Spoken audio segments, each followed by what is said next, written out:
Hola a todos, mi nombre es Matías Bori, soy hepatólogo, parte del servicio de gastroenterología del Hospital de Clínicas. A presentarles el tema de cirrosis hepática y sus complicaciones para la cursada de Medicina A, Semiología. Bueno, a modo de introducción podemos mencionar que la cirrosis es la alteración difusa de la arquitectura normal del hígado, donde hay desarrollo de fibrosis, nódulos de regeneración, y este es el resultado de la fibrogénesis que se produce en las enfermedades hepáticas crónicas. Dentro de ellas, las más frecuentes, como ustedes saben, van a ser las hepatitis virales, tanto la B como la C, así como la hepatopatía por alcohol y la enfermedad hepática grasa no alcohólica. Es una causa de mortalidad frecuente, es la quinta causa de muerte a nivel global y su etiología es multifactorial, como ya hemos mencionado. Las características que encontramos en la cirrosis son la presencia de fibrosis difusa con desarrollo de nódulos de regeneración que alteran la arquitectura lobar. Va a haber presencia de shunts intrahepáticos, capilarización de los sinusoides, fibrosis perisinusoidal, trombosis vascular y trastornos vasculares e hipoxia tisular. Todo esto va a concluir con las complicaciones de la cirrosis que vamos a ver posteriormente. Y en definitiva, lo que desarrollan todos este tipo de cambios son el desarrollo de hipertensión portal y de insuficiencia hepática. Bueno, entonces, ¿qué es la hipertensión portal? Es este síndrome clínico caracterizado por un aumento en la presión venosa portal. Hay un aumento del gradiente de presión entre la vena porta y la vena cava que es mayor a 5 milímetros de mercurio. Esta es la primera causa de muerte y de trasplante hepático en los pacientes cirróticos. Las definiciones, sabemos que, como decíamos, existe hipertensión portal cuando este gradiente es mayor a 5 milímetros de mercurio, pero que esta hipertensión portal va a ser clínicamente significativa, es decir, evidenciable en forma clínica, cuando el gradiente es igual o supera a los 10 milímetros de mercurio. Mientras que la hipertensión portal grave, es aquella que se presenta con gradientes mayores o iguales a 12 milímetros de mercurio, donde por ejemplo podemos encontrarnos con la ruptura de varices esofágicas, la presencia de ascitis y de demás complicaciones, como vamos a ir viendo posteriormente. Entonces, cuando hablamos de las complicaciones de la cirrosis, hablamos básicamente de la presencia de hemorragia varicial, ascitis, encefalopatía o ictericia. Y como pueden ustedes ver, están directamente relacionadas con la presencia de hipertensión portal y de insuficiencia hepática. Vamos a ir avanzando en este sentido. Y ahora, cuando mencionamos la historia natural de la cirrosis, tenemos dos situaciones que son muy relevantes desde un punto de vista clínico. Tenemos una primera etapa, una primera fase que se llama cirrosis compensada, donde el paciente no tiene varices o puede tener varices pero que todavía no han sangrado, y es un paciente está prácticamente asintomático. En cambio, existe una etapa posterior a la que denominamos cirrosis descompensada, que es donde se van a presentar algunas de las complicaciones mayores de la cirrosis. Y estas pueden ser la hemorragia digestiva, varicial, la presencia de ascitis o la presencia de encefalopatía o ictericia. En esta etapa es muy importante resaltar esto, ya que la mortalidad, como pueden ver en el gráfico, aumenta significativamente desde la fase compensada a la descompensada, y teniendo una mortalidad a los 5 años cuando se presentan más de 2 complicaciones, que es casi del 90%. Ahora, si uno se viene más a las publicaciones más recientes, tenemos que esta misma clasificación ha sufrido algunos cambios, donde tenemos que, como les mencionaba, el estadio 1 es cuando no hay varices, el estadio 2 presenta varices pero que todavía no han sangrado, los estadios 3 es cuando presentan sangrado varicial sin ninguna otra descompensación, El estadio 4 es la primera descompensación, es decir, ascitis, encefalopatía hepática, cualquiera o ictericia que no haya tenido algún tipo de sangrado varicial.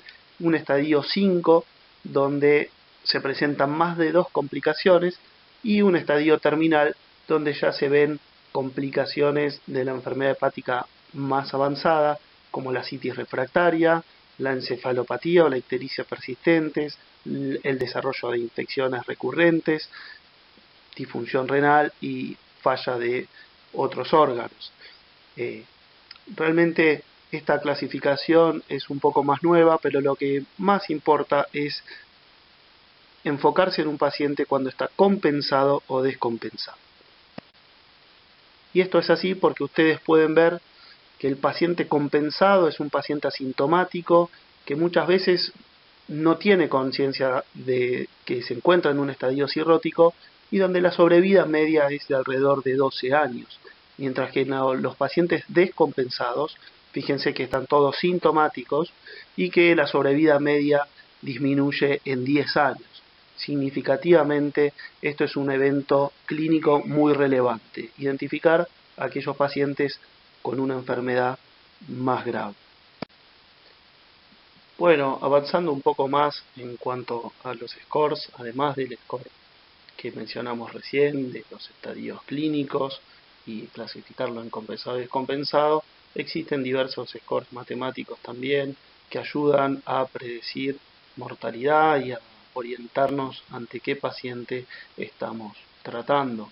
Tenemos en este caso el score de Child-Pugh, que quizás es el más reconocido, donde tiene 3 variables de laboratorio y 2 variables clínicas, que son la encefalopatía y la presencia de ascitis, las variables clínicas, mientras que las de laboratorio son la bilirrubina, la albúmina y el tiempo de protrombina. Los podemos clasificar de acuerdo a un puntaje en Child A, B o C, y la mortalidad al año va a ser variable, siendo casi del 100% en el Child A, del 80% en el Child B y de 45% aproximadamente en el Child C. Esto también nos ayuda y también es muy útil el score en diversas situaciones clínicas como ante la indicación de una cirugía o ante, digamos, el tratamiento de un hepatocarcinoma, de un cáncer de hígado o diversas situaciones que ya iremos mencionando. También en la actualidad contamos con el score de MED, como ustedes saben, tiene 3 variables y surge de un modelo matemático donde consideramos la creatinina, la bilirrubina y el RIN, y esto es muy importante porque además de predecir mortalidad en diversos escenarios clínicos, es el score y el puntaje que se utiliza para la asignación de órganos para trasplante en todo el mundo. Entonces, realmente es un modelo que no solo se usa en trasplante, sino que se usa también, como mencionábamos, para indicación quirúrgica y obviamente para predecir con exactitud o con la mayor exactitud posible ante qué enfermo estamos tratando.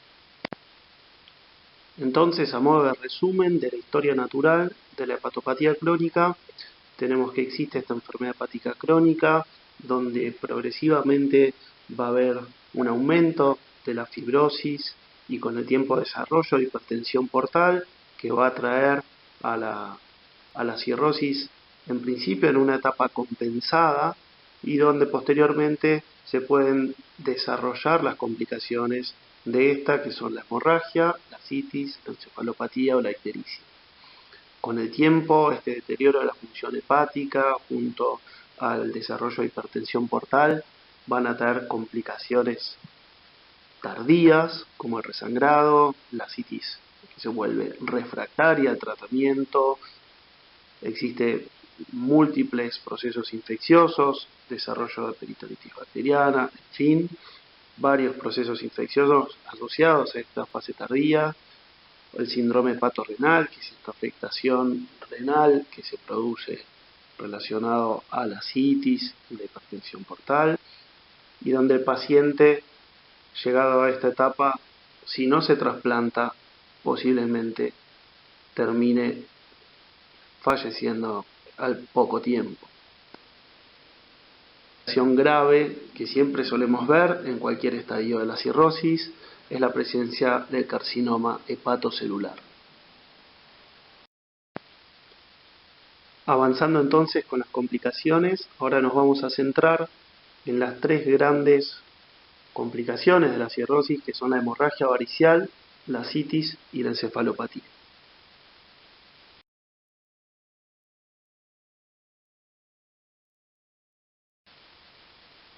Brevemente, con respecto a la fisiopatología, lo que tenemos es que hay un componente estructural alterado a nivel del hígado, donde hay desarrollo de nódulos de regeneración, distorsión de la vasculatura, producto de estos cambios y este desarrollo de fibrosis. También existe un componente funcional con liberación de mediadores inflamatorios que generan vasoconstricción intrahepática y que lo que determinan es básicamente el aumento de la resistencia hepática, que consecuentemente desarrollará la hipertensión portal.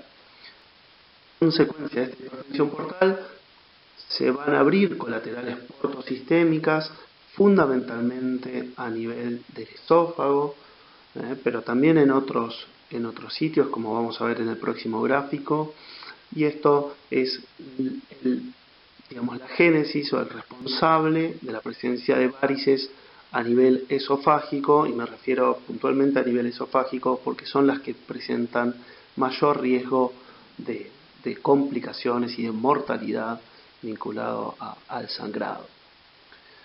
Por otra parte, esta hipertensión portal va a llevar a una vasodilatación a nivel esplácnico, con caída de la volemia efectiva. Esto hace que se activen sistemas vasoactivos tratando de retener sodio, agua, lleven un estado de hipervolemia y esto aumente nuevamente el flujo venoso portal, como ustedes ven, generándose un círculo vicioso, ¿no? Muy bien. Esto es brevemente una introducción con respecto a la hipertensión portal y a los cambios que se ocurren con su presencia, pero bueno, es un capítulo muy grande de la cirrosis hepática, la hipertensión portal relacionada a la cirrosis, y bueno, podemos centrarnos acá mucho tiempo más, pero bueno, como introducción me parece que con esto va a ser suficiente. Entonces en este gráfico lo que se puede observar son distintos sitios, además del esófago y del estómago, donde podemos observar circulación colateral portosistémica, como puede ser la pared abdominal o a nivel umbilical o el plexo anorrectal. Entonces, siguiendo con la fisiopatología de la hipertensión portal, la ley de Poiseuille grafica un poco lo que ocurre en la hipertensión portal. Este gradiente de presión portal, que es la diferencia entre la presión portal y la vena cava inferior, va a estar determinada por el flujo venoso portal, por la resistencia vascular del sistema porta, que como mencionamos es la variante que va a estar elevada, ¿no? Continuando entonces, la ruptura varicial la podemos graficar en la siguiente fórmula, donde vamos a ver que la tensión parietal va a estar determinada en principio por la presión portal. Fíjense que la presión esofágica intraluminal va a ser 0, entonces puntualmente por la presión portal, por el radio varicial, es decir, a mayor o menor tamaño de la varice esofágica, y por el espesor de la pared. Y todas estas cuestiones las podemos evaluar con ciertos predictores que nos hablan de ruptura varicial o de alto riesgo, como son el score de Child-Pugh que mencionamos, donde a mayor score, mayor presión portal, y también mediante la observación directa, mediante un método endoscópico, donde vamos a evidenciar el tamaño de las varices y la presencia de puntos rojos sobre las varices que nos hablan del espesor de la pared varicial. Todo esto determina mayor o menor riesgo de sangrado varicial. Entonces, resumiendo un poco las cuestiones vinculadas a la hipertensión portal, dijimos que hay hipertensión portal cuando este gradiente de presión venosa hepática es mayor a 5 milímetros de mercurio, que existe una hipertensión portal que es clínicamente significativa, donde ocurren las manifestaciones clínicas, que cuando este gradiente supera el valor de 10 milímetros de mercurio, y que es grave cuando es mayor o igual a 12 milímetros de mercurio. Entonces, centrándonos en la hemorragia digestiva, que puede ocurrir por varices, cuando existe este aumento de presión portal, y este es más de 10 milímetros de mercurio, es decir, clínicamente evidente, hay apertura de vasos previos, hay creación de vasos nuevos, angiogénesis, esto forma varices, las cuales luego de atravesar el umbral de 12 milímetros de mercurio, tienen alta chance de romper y provocar la hemorragia temida, que es la hemorragia varicial, la cual tiene una elevada mortalidad sin tratamiento. Fíjense entonces que al momento del diagnóstico la prevalencia de las varices esofágicas es del 30%, pero que al cabo de 10 años de cirrosis el 90% presentarán esta complicación.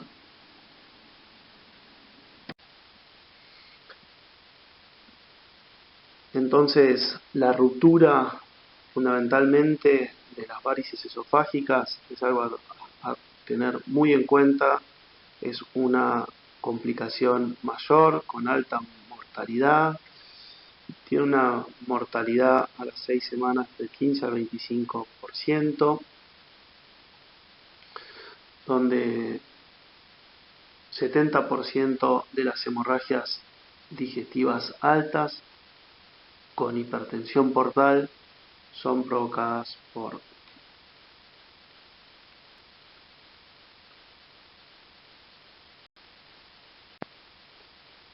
Entonces, para el diagnóstico de las varices esofágicas, si bien existen otros métodos que nos permiten estimar la presencia de ellas y algunos cálculos para estimar el riesgo de sangrado, realmente el gold standard para el diagnóstico es la endoscopía digestiva alta. La videoendoscopía digestiva alta permite identificar las varices con mayor riesgo de sangrado, evaluarlas directas, además de plantear una posibilidad terapéutica, también nos permite evaluar la presencia de varices en el estómago y la gastropatía hipertensiva portal. Entonces, ¿a quién le deberíamos realizar una videoendoscopía digestiva alta en forma de screening? Bueno, a todo paciente cirrótico y a todos los pacientes que presenten una descompensación. Tenemos que siempre tener en cuenta dónde están estas varices, qué tamaño tienen, si hay signos de sangrado o no. Y, por supuesto, cuando no hay varices en el método de screening, pero persiste el factor etiológico o aparece una descompensación nueva, debemos repetir el estudio en forma anual.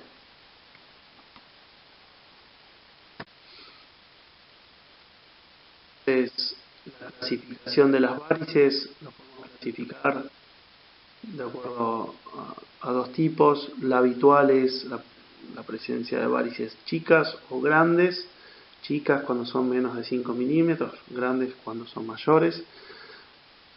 Y también existe una clasificación en grado 1, grado 2 o grado 3.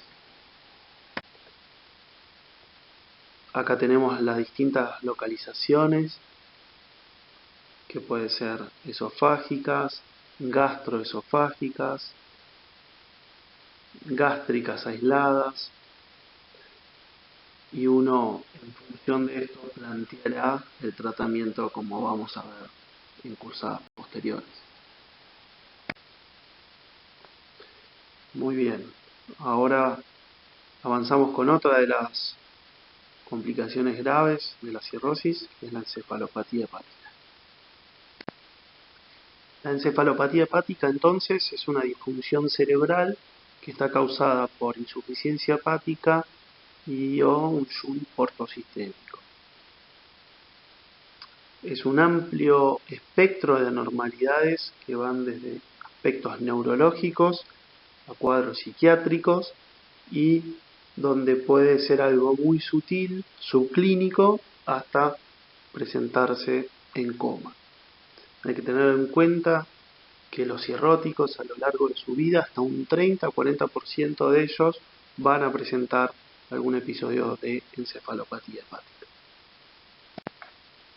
Entonces, brevemente, con respecto a la patogénesis de la encefalopatía hepática, podemos decir que los productos nitrogenados provocados por el metabolismo de las bacterias a nivel intestinal van a llegar a la circulación, van a llegar al hígado, donde producto de una menor síntesis por un hígado cirrótico y la presencia de shunts ortosistémicos, estos compuestos nitrogenados van a alcanzar la circulación sistémica. Van a llegar al sistema nervioso, donde a nivel neuronal van a generar su efecto directo, tóxico, y también va a estar, por supuesto, esta situación va a colaborar a esta situación diversas otras, como la inflamación sistémica, que se suele ver en estos pacientes, por ejemplo, durante la presencia de infecciones. Va a colaborar la medicación que reciben estos pacientes, cuadros de demencia previos o trastornos cognitivos y una menor masa muscular que se observa en estos pacientes cirróticos, que actúa muchas veces de buffer de estos compuestos nitrogenados y que al no estarla, bueno, o al estar depresionada, mejor dicho, va a colaborar con la perpetuación, la continuidad de la encefalopatía. Ahora, con respecto a la historia natural de la encefalopatía, vemos que tenemos un paciente inicialmente sin complicaciones, donde posteriormente entrará en una etapa donde existe una encefalopatía hepática, pero está encubierta, es decir, que no es evidenciable o los cambios son tan sutiles que son solamente evidenciables ante complejos test diagnósticos y que, como vamos a ver, no se hacen en forma rutinaria, para posteriormente pasar a una etapa de encefalopatía manifiesta, donde va a ir de cambios progresivos, como alteración del ritmo sueño-vigilia, posteriormente desarrollo de flapping, estupor, hasta pudiendo llegar al coma, ¿no?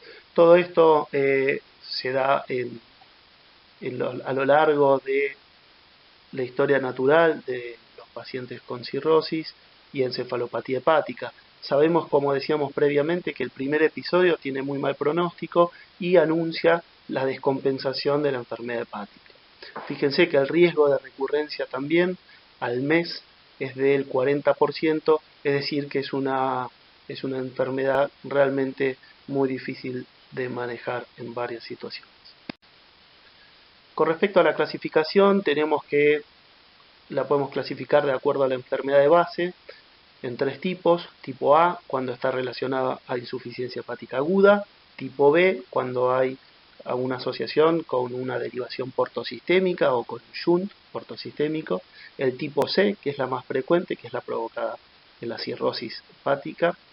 De acuerdo a la gravedad de las manifestaciones, como vamos a ver, nos vamos a basar con los criterios de Weishaven y algunos otros. De acuerdo a la evolución en el tiempo, la podemos clasificar en episódica, esporádica o persistente, y de acuerdo a si tiene factores precipitantes en precipitada y no precipitada. Ahora, avanzando un poco con la clasificación de Weishaven y la clasificación del Grupo Internacional de Encefalopatía Hepática, clasifican esta enfermedad en mínima o de grado 1, que se corresponde con una encefalopatía encubierta, como mencionábamos previamente, que es aquella que no es evidenciable clínicamente, donde la vamos a ver en test neuropsicológicos, en pruebas de pruebas funcionales o de velocidad de reacción o test neurofisiológicos.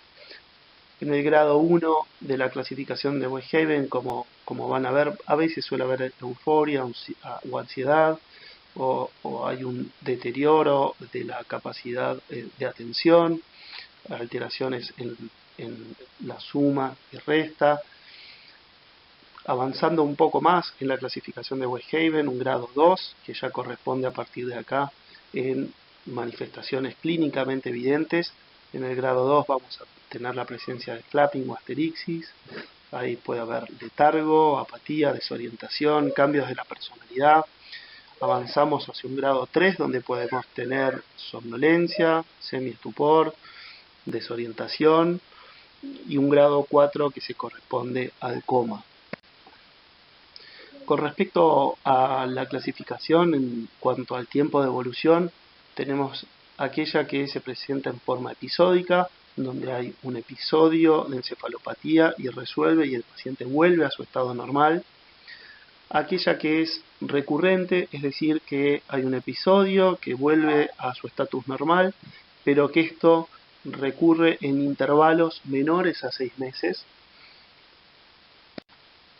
Y por último, una encefalopatía que es persistente, donde existe un episodio de encefalopatía, donde uno lo trata, vuelve el paciente a recuperarse, pero nunca vuelve a un estatus basal, sino que siempre va fluctuando el grado de encefalopatía.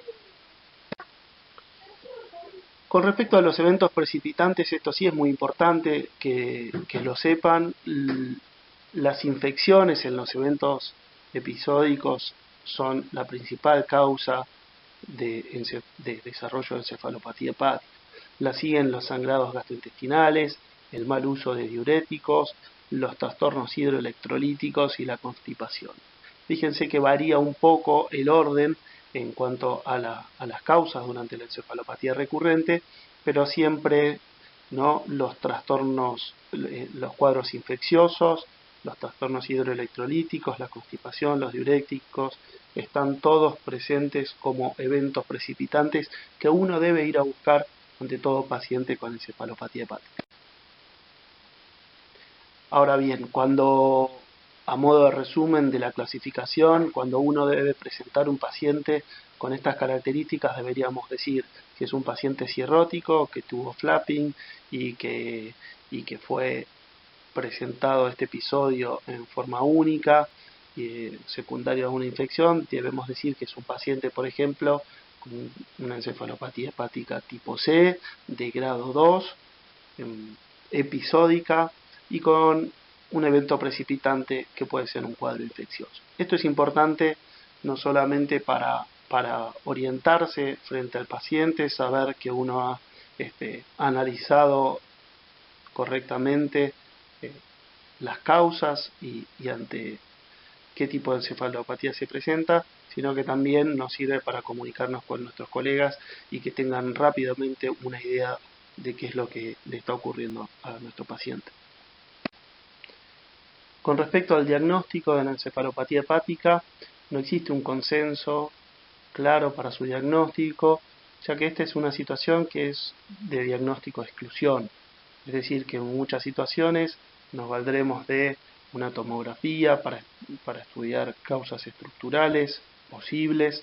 No debemos olvidar el riesgo de traumatismos en este tipo de pacientes o hematomas subdurales. No debemos olvidarnos de las causas farmacológicas, de las intoxicaciones, y obviamente que el paciente debe presentar una enfermedad hepática previa con un shunt portosistémico. Vamos a clasificarlo de acuerdo a las características clínicas, como hemos mencionado. También identificaremos los factores precipitantes y nos valdremos de test neuropsicológicos, puntualmente en aquellos pacientes que uno busque identificar un caso de encefalopatía mínima que puede traer consigo riesgo, como podría ser el caso de pilotos o de gente que maneje operaria pesada, donde realmente debemos asegurarnos que no va a haber ninguna disminución en la velocidad de ejecución de alguna maniobra, de alguna tarea, y que pongan en riesgo a terceros. Esa sería una indicación para estudiar a un paciente con encefalopatía mínima. Pero habitualmente los test neuropsicológicos están reservados para situaciones puntuales.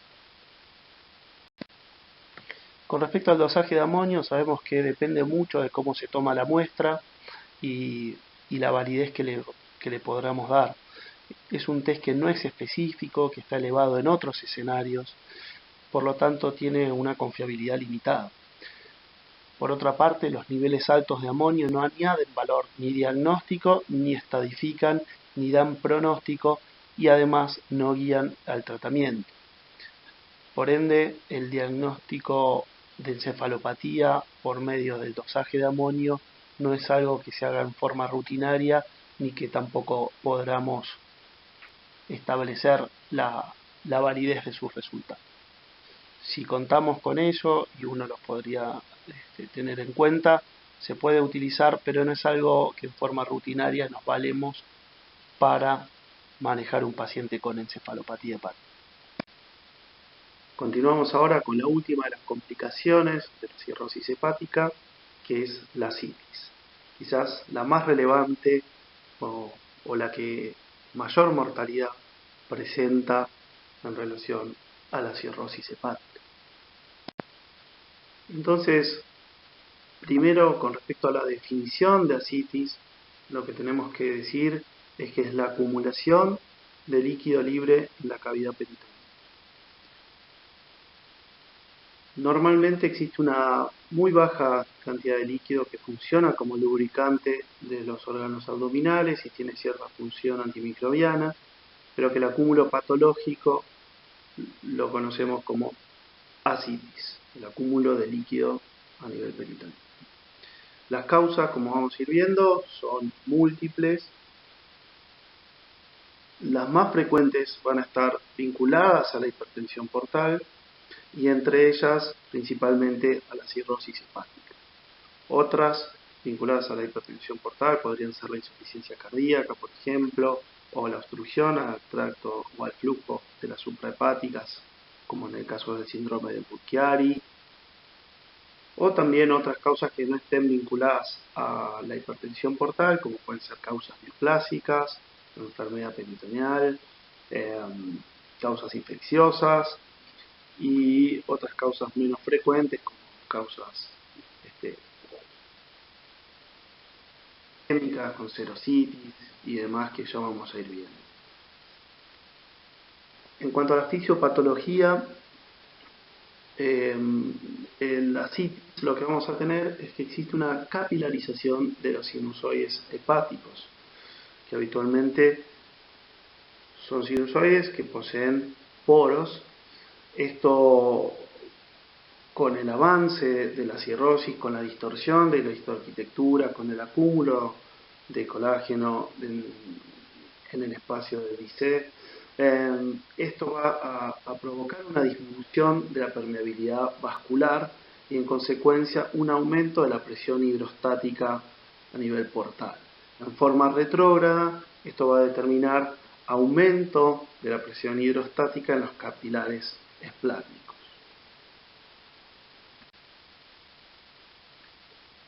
Entonces, esta hipertensión portal, como habíamos mencionado previamente,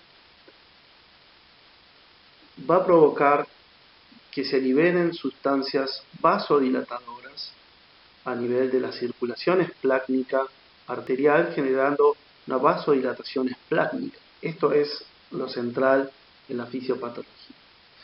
Esta vasodilatación esplácnica va a ser censada como una hipovolemia efectiva, como ya habíamos mencionado previamente, donde el estímulo de varoreceptores activarán el sistema renina-angiotensina, sistema nervioso simpático y la hormona antidiurética, logrando así la retención de agua y sodio.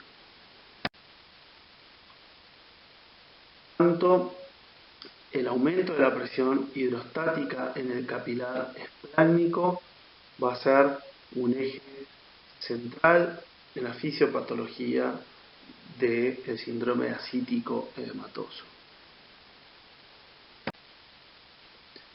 Este aumento de la presión hidrostática en el capilar esplácnico va a llevar a una extravasación de líquido al intersticio. Este líquido que se extravasa es reabsorbido por el sistema linfático. Este sistema linfático tiene una capacidad de absorción de 1 litro a casi 1,5 litros por día. Una vez que la cantidad de líquido que se filtra es mayor que la capacidad del conducto torácico de drenar la linfa, va a existir acúmulo en la cavidad abdominal, acúmulo de líquido en la cavidad abdominal, que es entonces lo que denominamos ascitis. Con respecto al diagnóstico de ascitis, nos vamos a valer del interrogatorio, por supuesto, con la presencia o los antecedentes de enfermedades hepáticas crónicas o de otras causas, como sirviendo que nos orienten si tiene alguna patología sistémica, si tiene insuficiencia cardíaca, si tiene algún cuadro infeccioso acompañante. El paciente, vamos a interrogar los síntomas, podemos tener pacientes asintomáticos o pacientes gravemente o con síntomas graves como puede ser la disnea asociada a ascitis de gran volumen, o la presencia de saciedad precoz o dolor abdominal también es algo característico. Con respecto al examen físico, vamos a evaluar el aumento del perímetro abdominal e incluso podemos objetivarlo midiéndolo. Vamos a percutir en flancos y vamos a buscar una matidez desplazable, como van a ver en las distintas técnicas semiológicas, pero esta necesita cierto volumen. Con más de 1 milímetros recién podemos obtener una prueba positiva. Para ascitis de menor volumen vamos a requerir un método de imágenes como la ecografía abdominal. A nivel de laboratorio vamos a evaluar la función hepática, la función renal, el ionograma, sobre todo para ver el sodio, y el sodio urinario también nos va a orientar. Dijimos la ecografía abdominal, que además de evidenciar la ascitis nos permite clasificarla. Eso nos va a orientar en nuestra etiología y en el manejo, cómo nos vamos a manejar con este paciente. Y una prueba central en todo esto es la paracentesis, que es la toma de muestra de líquido ascítico. Habitualmente la ascitis la clasificamos en 3 grados, de acuerdo a las recomendaciones del Club Internacional de la Ascitis. El grado 1 es la ascitis leve, que solo es detectable por ecografía. El grado 2 es cuando es moderada y es evidente semiológicamente. Y el grado 3 es la ascitis severa, asociada a una importante distensión abdominal, y es estos pacientes que les mencionaba que suelen estar muy sintomáticos con incluso disnea, y que la ascitis es claramente evidenciada.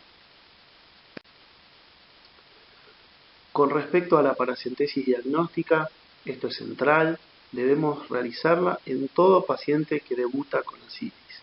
Es una técnica que es muy sensible, que tiene bajas complicaciones, alrededor del 1%, menor al 1%, y que es de un relativo bajo costo.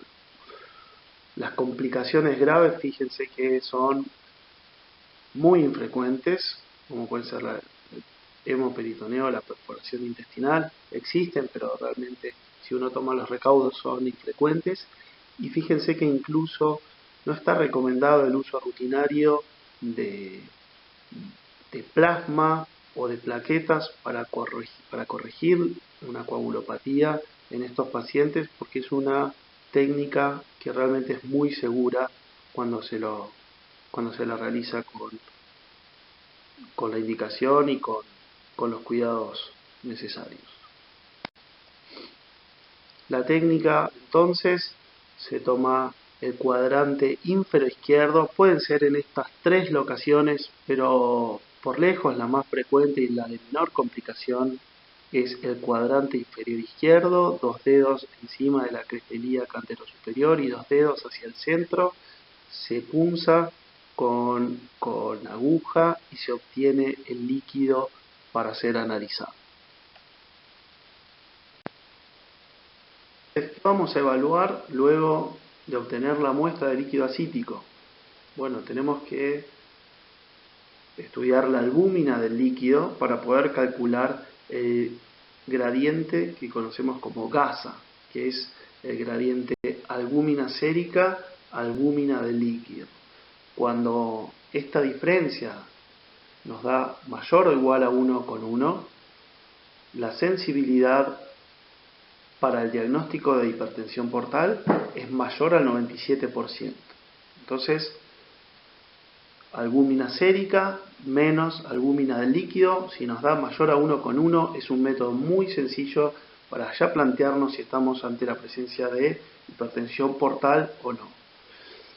Otra de las cosas que vamos a evaluar es el recuento celular y el predominio, teniendo muy en cuenta la presencia de polimorfos nucleares, como vamos a ver posteriormente.